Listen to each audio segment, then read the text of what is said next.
Hello friends, welcome to Pandi trends. இன்றைக்கி நம்ம சேனலில் ஒரு இன்ட்ரெஸ்டிங்கான ரெசிபியோடு வந்திருக்கேங்க. ஆமாங்க, ஊன் சோறு இல்லை கறி சோறு கேள்விப்பட்டிருக்கீங்களா? ஸோ அந்த காலத்தில் வீரர்கள் போருக்கு போகும்போது அவங்களோட மனைவிமார்கள் இந்த மாதிரி அவங்களுக்கு ஹெல்த்தியாக நல்லா சண்டை போடுறதுக்கு வலுவாக இந்த மாதிரி செஞ்சு கொடுப்பாங்க அப்படின்னு நான் கேள்விப்பட்டிருக்கேன். அது எந்தளவுக்கு உண்மைன்னு எனக்கு தெரியல. யாருக்கா தெரிஞ்சால் கண்டிப்பாக கமெண்ட்டில் சொல்லுங்கள்.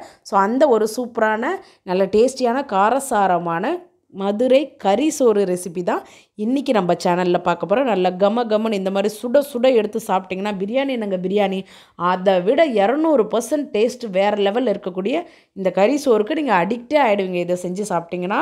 ஸோ அவ்வளோ சூப்பராக இருக்கும். ஸோ இது எப்படி பண்ணலான்னு பார்க்கலாமா? ஸோ அதுக்கு முன்னாடி இப்போ தான் ஃபர்ஸ்ட் டைம் நம்ம சேனல் பார்க்குறீங்கன்னா மறக்காமல் நம்ம சேனலை சப்ஸ்கிரைப் பண்ணிக்கோங்க. வாங்க வீடியோக்குள்ளே போகலாம். ஸோ இந்த மதுரை கறி சோறு பண்ணுறதுக்கு ஃபஸ்ட்டு ஒரு பேனில் கறி மசாலா ரெடி பண்ணிக்கலாம். ஒரு பேனில் 1 ஸ்பூன் அளவுக்கு சோம்பு, 1 ஸ்பூன் சீரகம், 1/2 ஸ்பூன் மிளகு, 2 காஞ்ச மிளகா, ஒரு பெரிய துண்டு பட்டையை குட்டியாக உடச்சி போட்டுக்கிறேன், 3 ஏலக்காய், 3 கிராம்பு, இது எல்லாம் போட்டுக்கலாம். உங்கள்கிட்ட தனியாவாக முழு தனியாவாக இருந்தால் 2 டேபிள் ஸ்பூன் இந்த ஸ்டேஜில் சேர்த்து வறுத்துக்கோங்க. என்கிட்ட தனியா இல்லாததுனால நான் தனியா தூள் 2 டேபிள் ஸ்பூன் லாஸ்ட்டாக எல்லாம் பொரிஞ்சதுக்கப்புறம் சேர்த்துக்கிறேன். ஏன்னா முன்னாடியே போட்டோன்னா தீஞ்சிடும். சரிங்களா? ஸோ இதெல்லாம் இந்த மாதிரி நல்லா கலர் மாற அளவுக்கு வாசனை போகிற அளவுக்கு ரோஸ்ட் பண்ணி இந்த மாதிரி எடுத்து ஒரு மிக்ஸி ஜாருக்கு மாற்றி ஆற விட்டுடலாம். இப்போ இதே பேனில் 1 ஸ்பூன் அளவுக்கு கசகசாவையும் இந்த மாதிரி வறுத்து நான் சேர்த்துக்கிறேன், மிக்ஸி ஜாரில் சேர்த்துக்கிறேன். இப்போ இது நல்லா ஆற விட்டு நல்லா ஃபைன் பவுடராக அரைச்சி எடுத்துகிட்டு வந்துங்க. இதுதான் இதோட பேசிக் மசாலா. இப்போ நம்ம கறி சோறு பண்ணிடலாம். கண்டிப்பாக இது சட்டியில் தான் பண்ணணும். ஸோ அதனால் நான் ஒரு சட்டி வச்சுருக்கேன். இதில் ஒரு 4லேருந்து 5 டீஸ்பூன் அளவுக்கு நெய் சேர்த்துக்கிறேன். நெய் உருகந்து ஒரு பட்டை, ஒரு கிராம்பு, ஒரு ஏலக்காய் சேர்த்துக்கலாம். பொரிஞ்சதுக்கப்புறமா ஒரு பெரிய வெங்காயத்தை கட் பண்ணி வச்சுருக்கேன், அதை சேர்த்துக்கலாம். சேர்த்து வெங்காயம் நல்லா பொன்னிறம் வர வரைக்கும் நல்லா வதக்கி எடுத்துக்கலாம். வேறு லெவல் டேஸ்ட்டில் இருக்குங்க. கண்டிப்பாக செஞ்சு பாருங்கள் வீட்டில். எப்போவும் ஒரே மாதிரி செய்யாமல் இந்த மாதிரி செய்யலாம். ஒரு காஞ்ச மிளகா கிள்ளியும் போட்டுக்கலாம், இந்த மாதிரி முழுசாகவும் போட்டுக்கலாம். எல்லாம் வதங்கந்து இஞ்சி பூண்டு பேஸ்ட் 1 ஸ்பூன் சேர்த்துக்கலாம். அதையும் சேர்த்து பச்சை வாசனை போனதுக்கப்புறமா ஒரு பெரிய தக்காளியை சேர்த்துக்கலாம். அதையும் சேர்த்து கூடவே கொத்தமல்லி புதினா கொஞ்சமாக சேர்த்துக்கலாம். சேர்த்து எல்லாத்தையும் நல்லா கலந்து விட்டு பச்சை வாசனை போய் தக்காளி நல்லா சுருண்டு வெந்து வரணும். அது வரைக்கும் நம்ம வதக்கிக்கலாம். நல்லா ஹை ஃப்ளேம்லேயே வச்சு வதக்கிக்கோங்க.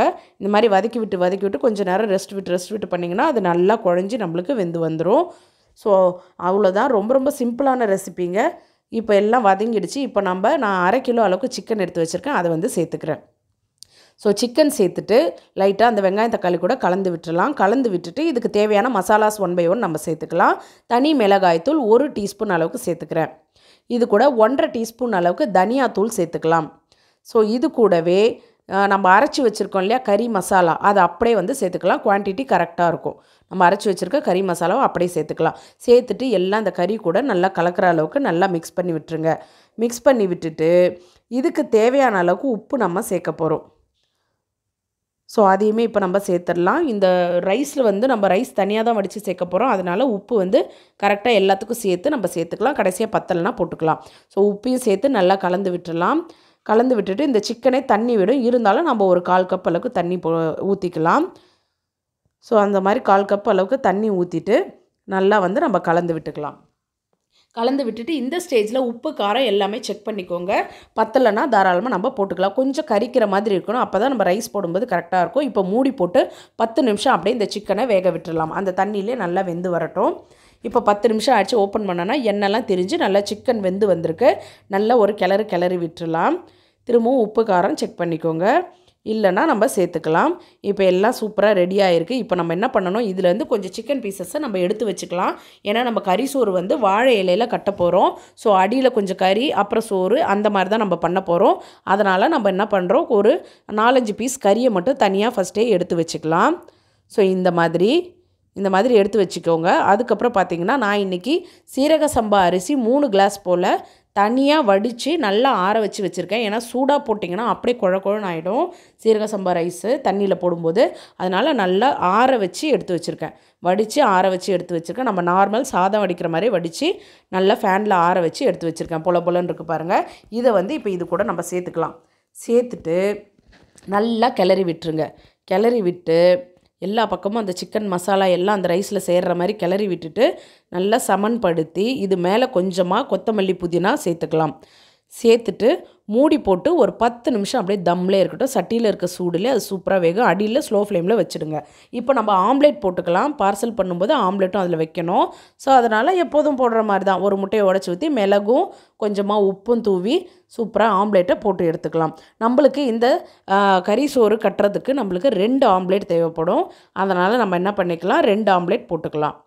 ஸோ இந்த மாதிரி போட்டுக்காங்க. நீங்கள் முட்டையை அடித்து போட்டாலும் உங்கள் விருப்பம். இந்த மாதிரி போடும்போது அந்த நடுவில் அந்த மஞ்சள் தெரியும்போது கொஞ்சம் நல்லாயிருக்கும். அதனால் நான் இப்படியே போட்டுக்கிறேன். ஒரு பக்கம் வெந்துருச்சு, இன்னொரு பக்கம் திருப்பி போட்டுக்கலாம். ஸோ இதே மாதிரி இன்னொரு ஆம்லேட்டையும் நம்ம போட்டு எடுத்துக்கலாம். இப்போ இது ரெடி ஆயிடுச்சு. ஸோ அதேமாதிரி இன்னொரு ஆம்லேட்டையும் போட்டு ரெடி பண்ணி எடுத்து வச்சுக்கலாம். ஸோ அது தம்மில் இருக்கிறதுக்குள்ளே இந்த வேலையெல்லாம் நம்ம முடிச்சுட்டோன்னா ஈஸியாக நம்ம கறி சோறு கட்டிடலாம். ஸோ அவ்வளோதான், இது ரெடி ஆகிடுச்சு. இப்போ தம்லேருந்து எடுத்தாச்சு பாருங்கள். இப்போ ஃபைனலாக மேலே இந்த சூடாக இருக்கும்போதே 1 ஸ்பூன் அளவுக்கு நெய் சேர்த்துட்டு இந்த ரைஸை லைட்டாக கிளறி விட்டுக்கலாம். இப்போ கிளறும் போதே உங்களுக்கு தெரியும், பார்த்தீங்கன்னா அடியில் நல்லா ஒரு மாதிரி செவந்து வெந்திருக்கும் ரைஸ். பாருங்கள், உங்களுக்கு பார்த்தாலே தெரியும். அடியில் இருக்கிற ரைஸ்லாம் அந்த சட்டியில் நல்லா செவந்து சூப்பராக வந்திருக்கு. அதுவுமே ஒரு ஃப்ளேவர் தான். சூப்பராக இப்போ ரெடி ஆகிடுச்சு. இப்போ இதை நம்ம என்ன பண்ண போகிறோம், இப்படியும் சாப்பிட்லாம். ஆனால் இதோட ஸ்பெஷாலிட்டியே பார்த்திங்கன்னா இந்த மாதிரி வாழை இலையில் கட்டி வேக வச்சு சாப்பிட்றது தான். ஏன்னா வாழை இலையில் இயற்கையாகவே ஒரு நல்ல மனம் இருக்கும். அது சாப்பாடு கூட சேரும்போது ருசி வேறு லெவலில் இருக்கும். ஸோ அதனால் வாழை இலையை நான் அடுப்பில் லைட்டாக வாட்டி வச்சுருக்கேன். அப்போ தான் மடக்க ஈஸியாக இருக்கும். ஸோ அதில் ஏற்கனவே எடுத்து வச்சுருக்க கறியை ஃபஸ்ட்டு சேர்த்துக்கிறோம். சேர்த்துட்டு நம்ம எடுத்து வச்சுருக்க தம் போட்டு வச்சுருந்தோம் இல்லையா கறி சோறு, அதை நம்ம சேர்த்துக்கலாம். கொஞ்சம் கறி, கொஞ்சம் சோறு, அதுக்கு மேலே ஒரு ஆம்லேட் வச்சுக்கலாம். ஸோ அதுக்கு மேலே திரும்பவும் கொஞ்சம் சோறு வைக்க போகிறோம். கறி இருந்தாலும் வச்சுக்கலாம். கொஞ்சம் கறி வச்சு கூட சோறு வச்சுக்கலாம். நம்ம சோறு வைக்கிறோம். ஸோ இந்த சோறையும் வச்சுட்டு இதுக்கு மேலே திரும்பவும் நம்ம என்ன பண்ண போகிறோம், இன்னொரு ஆம்லேட்டை வைக்க போகிறோம். பாருங்கள், பார்க்கும்போதே அவ்வளோ ஃப்ளேவர்ஃபுல்லாக நாக்கில் எச்சி ஊறுது, அவ்வளோ சூப்பராக இருக்கும். ஸோ அந்த மாதிரி வச்சுட்டு நல்லா இந்த மாதிரி அணைச்சி பிடிச்சி இந்த மாதிரி ப்ரெஸ் பண்ணி மூடினீங்கன்னா சூப்பராக மூடிக்கும். ஏன்னா வாழை இலையை நம்ம லைட்டாக நெருப்பில் காட்டி வாட்டியிருக்கோம். ஓகேங்களா, அதனால் அது கிழிய வாய்ப்பில்லை. இந்த மாதிரி நல்லா கட்டிட்டு உங்கள்கிட்ட நூல் இருந்தாலும் நல்லா கட்டிடுங்க. இல்லைனா இந்த மாதிரி ரப்பர் பேண்ட் போட்டு நல்லா சீல் பண்ணிவிடுங்க. சீல் பண்ணிவிட்டு இங்கே நான் இட்லி பாத்திரம் ஒரு 10 நிமிஷத்துக்கு முன்னாடி சூடு பண்ணி வச்சுருக்கேன். ஸோ அதில் என்ன பண்ணுறேன், இந்த வாழை இலையை எடுத்து வச்சுக்கிறேன். இந்த பொட்டலம் பண்ண சோறை கறி சோறை நம்ம வச்சுக்கலாம். வச்சு ஒரு 10 நிமிஷம் வாழை இலையில் லைட்டாக கலர் மாறணும். அந்த அளவுக்கு வேக வச்சு எடுத்தால் போதும். ஒரு 10 நிமிஷம் ஸ்லோ ஃப்ளேமில் வச்சுடுங்க. ஸோ 10 நிமிஷம் கழித்து இது எப்படி இருக்குன்னு பார்க்கலாம். இப்போ 10 நிமிஷம் ஆயிடுச்சு பாருங்கள். வாழை இலை நல்லா வேர்த்து கலர் லைட்டாக மாறி இருக்குது. அவ்வளோதான், நல்லா ஃப்ளேவரும் சூப்பராக வருது. இப்போ இதை நம்ம சூப்பராக எடுத்து சர்வ் பண்ணிடலாம். வேறு லெவல் டேஸ்ட்டில் இருக்குங்க. கண்டிப்பாக நான் கேரண்டி உங்களுக்கு. கண்டிப்பாக ட்ரை பண்ணி பாருங்கள், சூப்பராக இருக்கும். இந்த சூப்பரான கறி சோறு, மதுரை கறி சோறு இப்போ நம்ம ரெடி ஆகிடுச்சு. இப்போ இதை நம்ம ஓப்பன் பண்ணி பார்த்துடலாம். ஸோ ரப்பர் பேண்டுன்னும்போது கொஞ்சம் ஈஸியாக இருக்கும் நம்மளுக்கு. அதனால தான் நான் ரப்பர் பேண்ட் போட்டிருக்கேன். அது ஒன்றும் உள்ள சாப்பாடுலலாம் பட போகிறதில்ல, அதனால் பயம் கிடையாது. ஸோ அதனால் இலைக்கு மேலே தான் போடுறோம். இப்போ ஓப்பன் பண்ணிடலாம். நல்லா கம கம கம கமன்னு சூப்பரான மதுரை கறி சோறு பாருங்கள். அப்பா, பார்க்கவே அவ்வளோ சூப்பராக இருக்குது. வேறு லெவல் டேஸ்ட்டில் இருக்குங்க. கண்டிப்பாக செஞ்சு பாருங்கள் வீட்டில். இது பிரியாணியை விட சூப்பரான டேஸ்ட்டில் இருக்குது. ரொம்ப நல்லா இருக்குது. கண்டிப்பாக எல்லாருமே செஞ்சு பாருங்கள். சூப்பரான இந்த மதுரை கறி சோறு. நல்லா கொஞ்சம் சோறு எடுத்துக்கலாம், கொஞ்சம் ஆம்லேட் எடுத்துக்கலாம், ஒரு பீஸ் கறியுமே வச்சு நல்லா அப்படி எடுத்து கொதிக்க இருக்குது பாருங்கள். அப்படியே எடுத்து சாப்பிட்டிங்கன்னா அப்பா தேவாமிர்தம் சொல்லுவாங்க இல்லைங்க, அதுக்கு மறு பேச்சே இல்லைங்க. அவ்வளோ ருசியான ஒரு சாப்பாடுங்க. நான் இது வரைக்கும் ட்ரை பண்ணதே கிடையாது. இதுதான் ஃபர்ஸ்ட் டைம். கண்டிப்பாக எல்லாருக்கும் பிடிக்கும்னு நினைக்கிறேன். பிடிச்சிருந்தா மறக்காமல் நம்ம சேனலை சப்ஸ்கிரைப் பண்ணிக்கோங்க.